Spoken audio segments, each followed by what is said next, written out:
नमस्कार दोस्तों, दिनेश ब्लॉग में आपका स्वागत है। नमस्कार दोस्तों, आज के हमारे इस वीडियो में हम आपके लिए करवा चौथ की पावन कहानी लेकर आए हैं। एक समय की बात है, एक साहूकार के 7 बेटे और एक बेटी थी। कार्तिक मास के कृष्ण पक्ष की चतुर्थी तिथि को साहूकार की सभी बहुओं, बेटी और पत्नी ने करवा चौथ का व्रत रखा।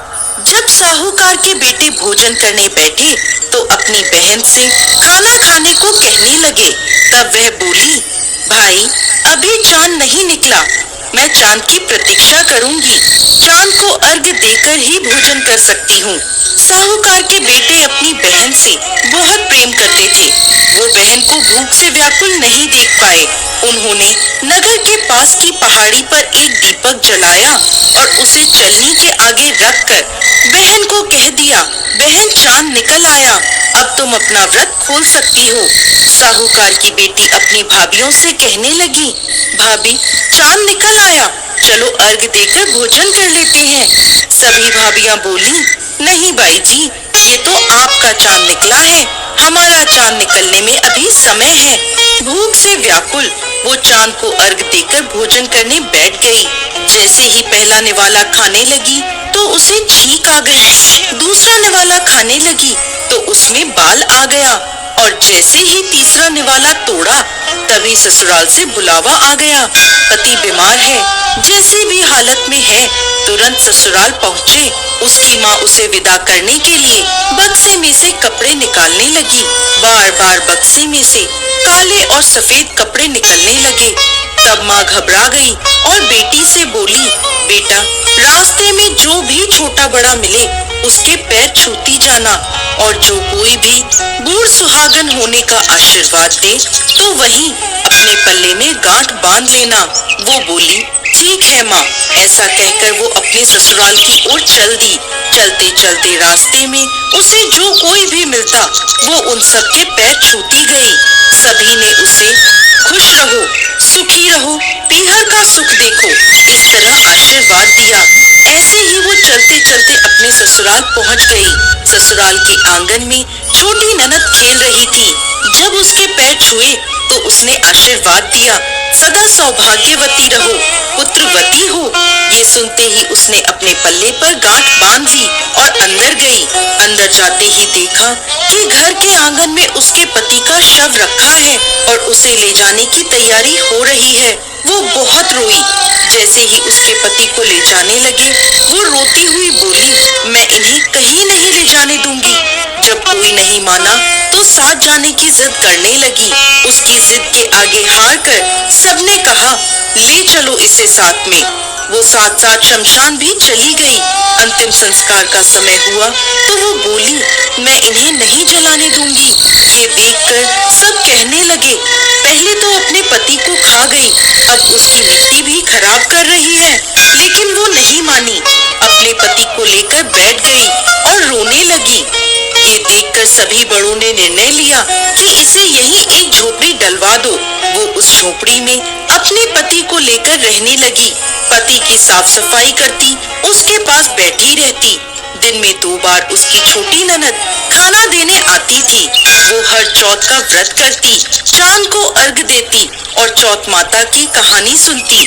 जब चौथ माता प्रकट होती और कहती, करवोले भाइयों की प्यारी करवोले, घड़ी बुखारी करवोले, तब वो उन चौथ माता से अपने पति के प्राण मांगती।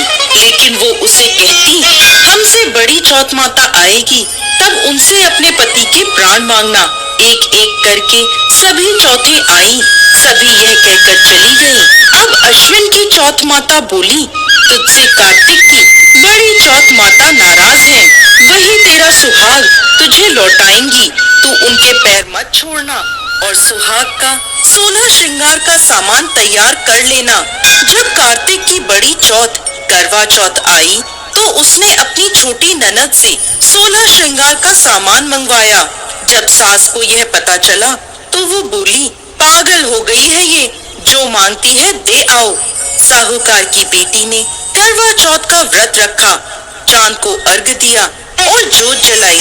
जब चौथ माता प्रकट हुई तो बोली, करवो ले भाइयों की प्यारी करवो ले, दिन में चांद उगाने वाली करवो ले, घड़ी बुखारी करवो ले। उसने उनके पैर पकड़ लिए और बोली, माता मुझे मेरा सुहाग वापस करो। तब चौथ माता बोली, तू तो बड़ी भूखी है, 7 भाइयों की प्यारी बहन है, सुहाग का तेरे लिए क्या काम। तब वो बोली, नहीं माता, मैं आपके पैर तब तक नहीं छोड़ूंगी जब तक आप मेरा सुहाग वापस नहीं करती। अब चौथ माता ने एक एक करके उससे सुहाग का सामान मांगा। उसने सुहाग का सारा सामान चौथ माता को दे दिया। तब चौथ माता ने अपनी आँख से काजल निकाला, नाखूनों से मेहंदी निकाली, मांग से सिंदूर निकाला और उसे करवे में घोलकर छोटी उंगली का छींटा दिया, जिससे उसका पति जीवित हो गया। चौथ माता जाते जाते उसकी झोपड़ी पर लात मार गई, जिससे उसकी झोपड़ी महल बन गई। उसका पति जीवित हो गया। जब छोटी ननद खाना लेकर आई तो देखा भाभी की झोपड़ी की जगह महल खड़ा है। वो दौड़ी दौड़ी छोटी ननद के पास गई और बोली, बाई साहब, आपका भाई वापस आ गया, जाओ सासू जी को कहो गाजे बाजे से हमें लेने आए। छोटी ननद दौड़ी दौड़ी माँ के पास गई और बोली, मामा भाई जिंदा हो गया। माँ बोली, भाभी के साथ तेरा भी दिमाग खराब हो गया है। वो बोली, नहीं माँ, मैंने देखा है, सच में भाई जिंदा हो गया है। सभी घर वाले गाजे बाजे के साथ अपने बेटे को लेने पहुँचे। बेटे को जिंदा देखकर सास बहू के पैर छूने लगी और बहू सास के पैर छूने लगी। बहू बोली, माताजी देखो आपका बेटा वापस आ गया। सास बोली, मैंने तो इस बेटे को साल भर पहले ही भेज दिया था, ये तो तेरे भाग्य से वापस आया है। हे चौथ माता, जैसा दुख पहले साहूकार की बेटी को दिया वैसा किसी को भी मत देना, और जैसे बाद में उसको सुहाग का वरदान दिया वैसे ही इस कहानी को कहते, सुनते और हुंकार भरते सब पर कृपा करना। जय चौथ माता।